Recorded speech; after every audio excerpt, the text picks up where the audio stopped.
때 니산월, 이 니산월은 우리가 사용하는 태양력으로는 지금의 이 시기죠. 3월에서 4월쯤 이 시기가 이제 니산월이라고 할 수가 있습니다.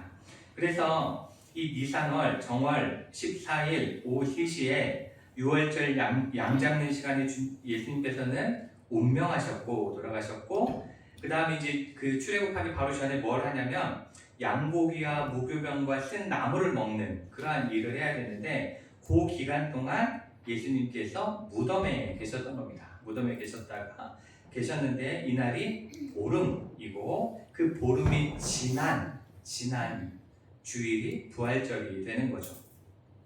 그러니까 이 보름 지난 다음 바로 다가오는 주일이 이제 그 부활주일인데, 만약에 보름이 주일하고 겹치면 어떻게 되냐? 그러면 그 다음 주일이 부활주일이 되는 겁니다. 이런 상황을 좀 이해하시면서, 이렇게 왜 성탄절은 맨날 12월 25일에 지키면서 부활절은 왜 정해져 있지 않냐, 이렇게 생각하시지 마시고, 이게 이러한 그 유대력과 관련이 있는 절기다, 이렇게 좀 기억을 하시면 도움이 될 것 같습니다. 그래서 이러한 날짜 계산에 의해서 오늘이 바로 부활주일, 부활절, 그래서 이렇게 우리가 이 부활주일로 지키고 예배를 드리고 있습니다. 우리는 예수님을 생각하면 대부분 예수님이 탄생하신 성탄, 그리고 예수님이 우리를 위해 지신 십자가, 이것을 많이 생각하고 그것의 의미들을 많이 찾곤 합니다. 그렇지만 예수님의 이 부활이 없으면 성탄도 의미가 없고 십자가의 죽으심도 아무런 의미도 가치도 없다라는 걸 우리는 기억해야 합니다. 왜냐하면 사람은 누구나 태어나면 누구나 죽죠. 그렇죠? 누구도 죽지 않는 사람은 없습니다. 어떻게 죽느냐는 다 다르겠지만, 죽음이라는 것은 이 땅에 태어난 사람이라면 누구나 경험해야만 하는, 누구나 맞이할 수밖에 없는 그러한 일입니다. 그러니 만약 예수님이 부활하지 않으셨다면 예수님은 이 세상의 모든 사람과 같이 그저 한 사람의 인간으로 태어났다가 한 사람의 인간으로 죽으신 것에 불과한 겁니다. 그리고 이 세상에 어떠한 훌륭한 사람도 다른 이들을 대신해서 죽을 수는 없습니다. 그렇죠? 그리고 자신의 죽음으로 다른 이를 살려낼 수 있는 것도 아닙니다. 그러나 예수님께서는 이 땅에 오셔서 우리를 위해 죽으셨고 부활하셨기 때문에 이 탄생도 죽음도 의미를 갖게 되는 겁니다. 그래서 사도 바울은 고린도전서 15장 14절에서 이렇게 말씀하십니다. 그리스도께서 만일 다시 살아나지 못하셨으면 우리가 전파하는 것도 헛것이요 또 너희 믿음도 헛것이다, 이렇게 말씀을 하고 있습니다. 이렇게 부활이 있었기 때문에, 예수님의 부활이 있었기 때문에 예수님을 믿는 우리의 믿음도 의미가 있다는 것을 말씀하고 있습니다. 그렇다면 우리가 좀 생각해 봐야 되는 건 뭐냐면, 왜 예수님께서는 십자가에 달려 죽으시고 다시 부활하셨을까에 대한 부분입니다. 왜 죽으시고 부활하셨을까? 그 부분인데, 창세기 5장에는 아담의 족보에 대한 이야기가 나와요. 아담의 족보가 쭉 나오는데, 그 중에 5장 22절부터 24절에는 에녹이라는 사람의 그 이야기가 나옵니다. 잠깐 등장하는데, 거기 뭐라고 말씀하냐면, 에녹은 65세에 무드셀라를 낳았고, 무드셀라를 낳은 후 300년을 하나님과 동행하며 자녀들을 낳았으며, 그는 365세를 살았더라. 에녹이 하나님과 동행하더니 하나님이 그를 데려가심으로 세상에 있지 아니하였더라, 이렇게 말씀을 하고 있습니다. 이걸 세번역 성경에서 뭐라고 이야기하냐면, 에녹은 하나님과 동행하다가 사라졌다, 하나님이 그를 데려가신 것이다, 이렇게 번역을 하고 있습니다. 이렇게 에녹은 죽지 않았습니다. 죽지 않고 그냥 하늘로 올라간 사람이었습니다. 그리고 열왕기하 2장에는 선지자 엘리야에 관한 말씀이 기록되어 있습니다. 엘리야에 관한 말씀이 기록되어 있는데, 2장 11절, 열왕기하 2장 11절은 이렇게 우리에게 말씀을 합니다. 두 사람이 길을 가며 말하더니 불수레와 불말들이 두 사람을 갈라놓고 엘리야가 회오리 바람으로 하늘로 올라가더라. 이렇게 기록을 하고 있습니다. 하나님이 엘리야를 바로 데려가신 거예요. 바로 데려가셨다. 이렇게 엘리야도 죽었다라고 표현하지 않습니다. 바로 하나님이 데려가셨다 이렇게 표현합니다. 이러한 사람들도 죽지 않고 하늘로 올라갔습니다. 그렇기 때문에 예수님도 죽지 않으시고 하늘로 올라가실 수 있으셨어요. 그렇죠? 하늘로 올라가실 수 있었던 거죠. 십자가에 달리신 다음에, 십자가에서 우리 죄를 짊어지신 다음에 하나님의 능력으로 못을 뽑고 올라가실 수도 있었던 거예요. 굳이 죽음이 필요가 없으셨을 수 있습니다. 그런데도 예수님께서는 십자가에 달려 죽으시고 다시 부활하셨습니다. 그렇다면 우리가 생각해 봐야 되는 건 왜 예수님께서는 죽으시고 부활하셨는가에 대한 부분이죠. 이 부활을 통해서 우리에게 뭘 이야기하고자 하시는 걸까? 어떠한 의미를 우리가 알기를 원하는 걸까를 우리가 생각해 볼 수가 있습니다. 그래서 오늘 이 시간 그 부활이 어떠한 의미를 가지고 있는지에 대해서 한 두 가지로만 말씀을 나누도록 하겠습니다. 첫째로 예수님께서 부활하심으로 우리에게 알려주고자 하시는 것, 깨닫게 하시고자 하는 것은 예수님께서는 이 세상 권세를 이기셨다라는 걸 우리에게 알려주고 있는 겁니다. 이 성경 복음서의 말씀을 읽어보시면 예수님께서는 세상의 권세를 가진 자들에 의해서 조롱과 핍박을 당하시고 또 십자가에 못 박혀 죽으셨습니다. 그렇죠? 성경을 보면 그렇게 되어져 있어요. 그 당시 유대인 권세자들이었던 대제사장 그리고 장로들 이러한 사람들이 예수님을 고발합니다. 그리고 유대의 총독이었던 빌라도는 예수님이 무죄하다는 걸 알고 있었습니다. 그는 알고 있었지만 자신의 권세를 위해서 그 예수님의 죄 없으심을 묵인했죠. 그래서 십자가에 달리도록 방치했습니다. 그 당시 힘이 있던 로마 군병들은 예수님의 옷을 벗겼고 가시관을 씌웠고 희롱하며 침을 뱉었습니다.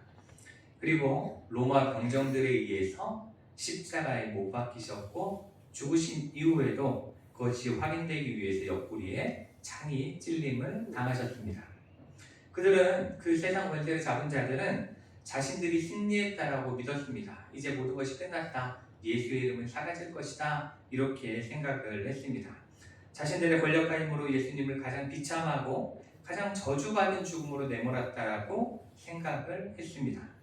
그렇지만 예수님께서는 부활하셨죠. 부활하셔서 여인들에게 나타나시고 제자들에게 나타나심으로 세상 권세를 잡은 자들이 결단코 예수님을 이길 수 없다라는 것을 분명하게 확인시켜 주셨습니다. 그리고 그 부활의 승리는 예수님의 이름이 온 세상을 향하여 전파되는데 도리어 기름을 붓게 되었습니다. 그리고 땅끝까지 이르러 예수님의 이름이 전해지기 시작하는 도화선이 되게 된 것이죠. 그들은 자신들이 승리했다고 생각했지만 그것은 예수님의 승리를 더욱더 드러내는 일밖에 하지 못했던 걸 우리가 이 말씀 속에서 알 수가 있습니다.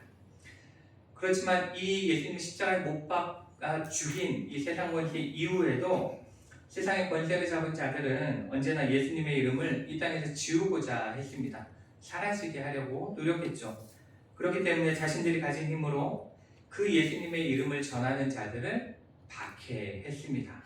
또 죽음으로 몰고 갔습니다.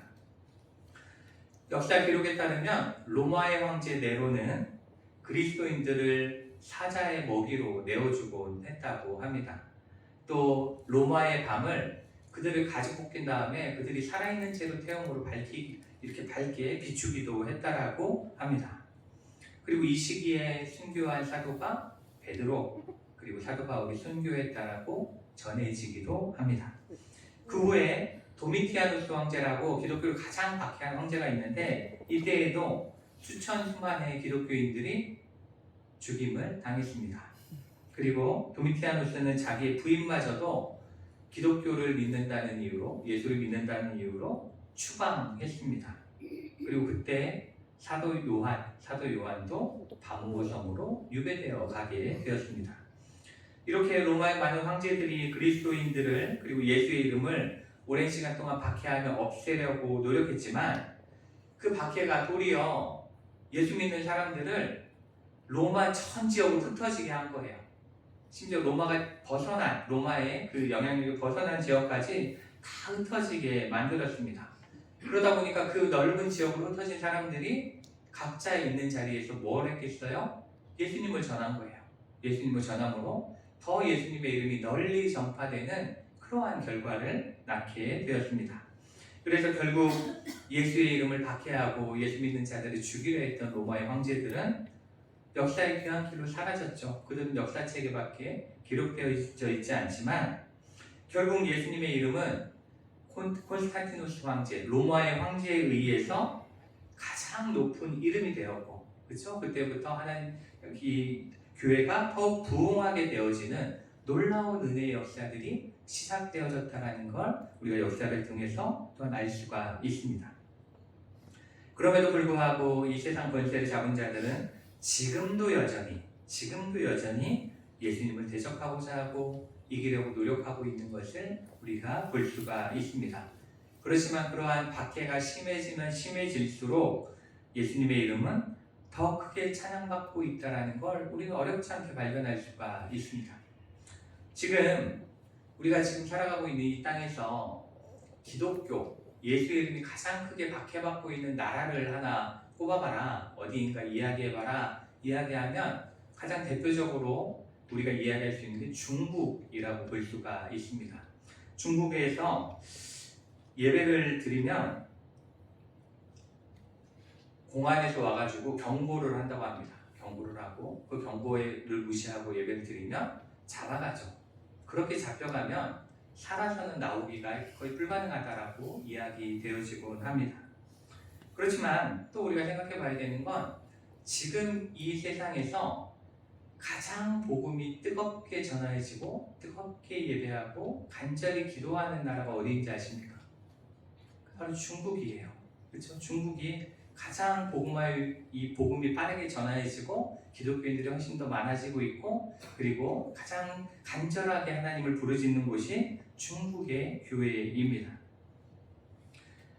이렇게 중국이라는 나라는 예수의 이름을 끊임없이 박해하지만 박해하면 박해할수록 예수를 믿는 자들은 더욱더 번성하고 더욱더 많아지고 그 박해 가운데서도 예수 이름 때문에 목숨을 내걸고 믿음을 지키는 모습을 우리가 찾아볼 수가 있습니다. 이렇게 예수 그리스도의 부활의 능력은 세상의 어떠한 권세도 이길 수 없다는 것을 우리는 알 수가 있습니다.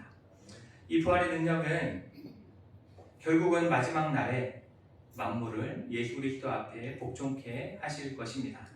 이 세상 권세가 아무리 예수의 이름을 이기려 해도 결국 마지막 날에는 예수의 권세 앞에 모두가 무릎 꿇을 수밖에 없게 될 것이라는 것을 우리는 믿음으로 고백할 수 있어야 합니다. 그리고 이 땅에 누구도 예수 그리스도의 이름을 이길 수 없다라는 걸 우리가 기억해야 합니다. 그리고 이렇게 부활하심으로 세상 권세를 이기시고 하나님만이 영원한 왕이 되심을 우리에게 선포해 주신, 우리에게 알려주신 예수 그리스도의 은혜를 기억하고 감사하며 예배의 자리로 나아가는 이 시간이 되기를 축복합니다. 둘째로 예수님께서 부활하심으로 우리에게 알게 하시는 것은 바로 죄와 사망의 권세를 이기셨다라는 것입니다. 죄와 사망의 권세를 이기셨다, 부활을 통해 그것을 드러내셨다, 이렇게 우리가 기억할 수 있어야 됩니다. 많은 사람들이 이 교회 다니는 분들 아마 이런 이야기 들어보셨을 건데, 많은 사람들이 우리에게 이렇게 묻습니다. 우리가 살인을 한 것도 아니고 도둑질을 한 것도 아니고 세상 법정에 서본 적도 없는데 나름대로 깨끗하고 정직하게 산다라고 산 사람들인데 왜 우리를 향해서 죽을 수밖에 없는 죄인이라고 이야기하는가? 왜 나에게 죽을 수밖에 없는 죄인이라고 말하고 있는가? 이 질문을 하곤 합니다. 그리고 우리는 이 질문을 받을 때 대답하기가 쉽지 않습니다. 그렇죠? 누군가가 열심히 잘 살고 있는 걸 내가 알고 있다면 더 이야기하기 어려운 거죠. 그런데 우리가 이 질문에 대해서 답하기 위해서는 성경에서 우리에게 말씀하시는 첫 번째 사람인 아담에 대해서 먼저 이해할 수 있어야 합니다. 창세기를 보시면 아담은 사탄의 유혹을 이기지 못하고 하나님이 딱 한 가지 부탁하셨는데, 한 가지 명령하셨는데 그 명령을 어기게 되었습니다. 그리고 그 불순종이 죄가 되었죠. 그렇죠? 죄가 되었고 그로 인해서 어떠한 결과를 낳게 되냐면 에덴 동산에서는 하나님과 사람이 함께 거했습니다. 그렇죠? 함께 거했는데 이제 그 하나님과 함께 거하는 삶이 단절의 삶으로 바뀌게 된 겁니다. 하나님과 인간 사이가 단절되어진 거죠.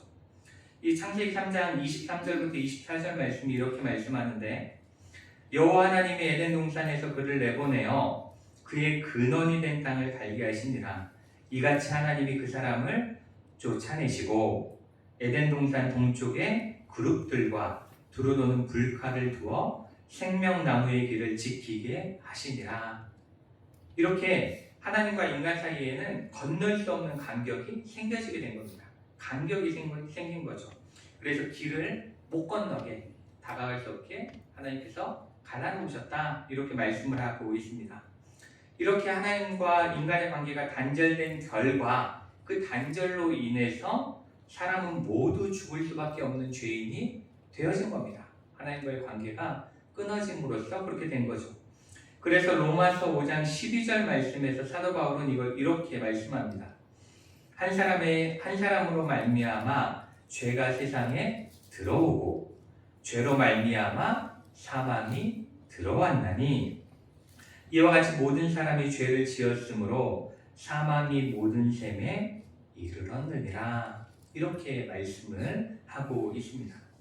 이 말씀을 통해서 우리가 알 수 있는 것은 아담의 범죄 이후로 인간은 사망이 왕노릇할 수밖에 없는 그러한 상태에 놓여졌다라는 것을 알려주고 있는 겁니다. 그리고 그러한 상태 가운데, 사망이 왕노릇하는 그러한 상태 가운데 있는 우리 인간은 아무리 착하게 살아도, 아무리 열심히 살아도 사망 가운데 거한다라는 걸 바꿀 수 있는 힘이 없다라는 걸 성경 우리에게 말씀하고 있는 겁니다. 그런데 하나님께서는 인간을 그러한 사망의 상태, 죽음의 상태로 그대로 내버려 두지 않으시고 우리를 사망에서 생명으로 바꾸시기로 작정을 하신 겁니다. 아멘. 그래서 그 정죄에 이른 모든 사람에게 참된 생명을 주시기 위해서 예수님께서 십자가를 지심으로 그리고 죽으심으로 모든 죄를 감당하셨습니다. 그리고 예수님께서는 그 죄를 감당하셨을 뿐만 아니라, 감당하신 데서 그치신 것이 아니라 그 죄를 이기셨죠. 그리고 그 이기신 증표로 부활하신 겁니다. 죄가 사망으로 인도하는데 그 사망을 이기심으로 죄를 이기시는 분, 사망을 이기신 분이 예수님이심을 분명히 우리에게 보여주신 거죠. 그것이 바로 이 부활의 의미다라고 볼 수가 있습니다. 그래서 사도 바울은 로마서 5장 17절 말씀을 통해서 우리에게 이렇게 말씀합니다. 한 사람의 범죄로 말미암아 사망이 그 한 사람을 통하여 왕노릇하였은즉 더욱 은혜와 의의 선물을 넘치게 받는 자들은 한 분 예수 그리스도를 통하여 생명 안에서 왕노릇하리로다. 아멘. 이렇게 예수님께서 부활하셨기 때문에 죽음을 이기셨음과 영원한 생명을 우리에게 주실 수 있는 분이다라는 걸 우리에게 입증하신 겁니다. 보여주신 거죠. 그래서 예수님께서는 요한복음 11장 25절로 26절에서 이렇게 말씀하죠. 우리가 너무 잘 아는 말씀인데, 나는 부활이요 생명이니 나를 믿는 자는 죽어도 살겠고 무릇 살아서 나를 믿는 자는 영원히 죽지 아니하리니 이것을 내가 믿느냐, 이렇게 예수님께서 말씀을 하셨습니다. 그런데 생각해 보시면 예수님께서 이렇게 말씀하셨음에도 불구하고 만약에 예수님께서 십자가에 달려 죽으시고 무덤에 묻히신 이후에 다시 살아나지 않으셨다면, 그렇죠? 부활하지 않으셨다면 이 나는 부활이요 생명이라는 말씀이 어떠한 의미가 있겠습니까? 아무 의미 없는 이야기밖에 되어지지 않은 겁니다. 예수님의 부활이 있었기 때문에 이 나는 부활이요 생명이니 라는 말씀이 우리에게 살아 역사하는 생명의 말씀이 될 수가 있는 겁니다. 그리고 예수 그리스도를 믿음으로 영원히 죽지 않는다라는 걸 내가 믿습니다라고 고백할 수 있는 겁니다. 이 세상에는 죽음을 극복하려고 노력한 많은 사람들이 있었습니다. 중국의 진시 황제는 불로초를 구해서 영원한 삶을 살아보려고 노력했죠. 그렇죠? 그리고 이집트의 황제들은 자신들의 몸을 미이라로 만들어서 큰 피라미드에 자신을 무덤으로 언젠가는 다시 살아날 것을 기대하며 살았습니다. 그렇지만 그 중에 누구도, 그렇죠? 그 중에 누구도 다시 살아난 사람은 여전히 없습니다. 자, 그 마술사 이야기를 하나 해드릴 텐데, 이 헝가리 부다페스트에서 태어나고 어린 시절에 미국으로 이민 가서 유명한 마술사가 된 해리 후디니라는 사람이 있었다고 합니다. 그 사람이 있었는데 그는 굉장히 뛰어났다고 그래요. 굉장히 뛰어나서 미국 사람 중에는 그 마술사를 모르는 사람이 없다고 할 정도입니다. 근데 그 중에서도 이 해리 후디니라는 사람이 가장 잘하는 마술이 어떤 거냐면 탈출 마술, 탈출하는 마술인 거예요. 그는 수갑을 경찰이 직접 그 자리에 채우면 그걸 풀고 탈출한대요. 탈출하고 진짜로 실제하는 가짜 세트장이 아니라 실제하는 교도소에 갇힌 거예요. 근데 그 교도소에서도 탈옥했다고 합니다. 그 정도로 뛰어난 사람이었다라고 이야기합니다. 그리고 가장 유명했던 마술이 중국 고문이라는 마술인데 이 물이 가득 찬 상자에 이렇게 결박된 채로 거꾸로 이렇게 들어가서 그 안에서 짧은 시간 안에 풀고 탈출하는 그 마술이었는데 그러한 마술도 펼치는 사람이었다라고 합니다. 그런데 그 사람이 이제 죽게 되었어요. 죽게 되었는데 언제 죽게 됐냐면 할로윈 10월 31일 할로윈 데이 때 죽었다고 합니다. 그런데 그가 죽어가면서 아내에게 이렇게 이야기했다고 해요. 내가 죽음에서도 탈출해 볼게. 이렇게 약속을 했대요. 죽음에서 내가 탈출할게. 그렇게 이야기를 하고 내가 죽음에서 탈출하면 당신한테 특별한 코드를 보낼 테니까 이 코드대로 이 염력이 오면 내가 탈출에 성공했다고 믿어줘. 이렇게 이야기를 하고 죽었다고 합니다. 그래서 그 아내와 그 말을 믿은 사람들이 매년 할로윈이 되면 모여서 그 혼을 불러내는 의식을 했다고 해요. 그 코드를 듣기 위해서 남편이 탈출을 성공했을 거다, 죽음을 탈출했을 거다라고 믿고 그렇게 신호를 기다렸다고 합니다. 10년 동안 할로윈마다 그 일을 매해 한 거예요.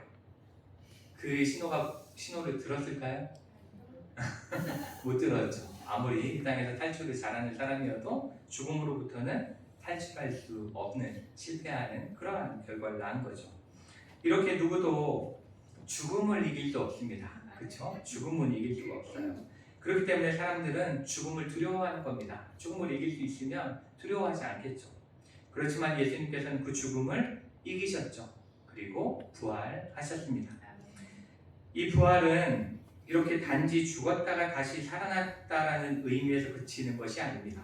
그저 다시 살아났다라는 의미, 나사로가 다시 살아난 것처럼 살아났다라는 의미만 던져주는 게 아닙니다. 그것이 아니라 아담의 죄로 인해 죽을 수밖에 없던 우리를 죽음에서 생명으로 예수님은 바꾸실 수 있다. 예수님은 그 일을 하실 수 있는 분이다라는 것을 우리에게 입증하신 겁니다. 이렇게 예수님께서는 부활하심으로 우리의 모든 죄의 문제들 그리고 죽음의 문제들을 이기셨습니다. 승리하셨죠. 그리고 우리가 그 예수님을 믿으면 죄와 사망이 영원한 생명으로 바뀔 것임을 분명하게 약속하셨습니다. 그래서 고린도전서 15장 22절은 우리에게 이렇게 말씀합니다. 아담 안에서 모든 사람이 죽은 것 같이 그리스도 안에서 모든 사람이 삶을 얻으리라. 아멘. 이렇게 말씀하십니다. 사랑하는 성도 여러분, 예수님께서는 부활의 첫 열매가 되셔서 우리에게 영원한 생명이 있음을 증명하셨습니다.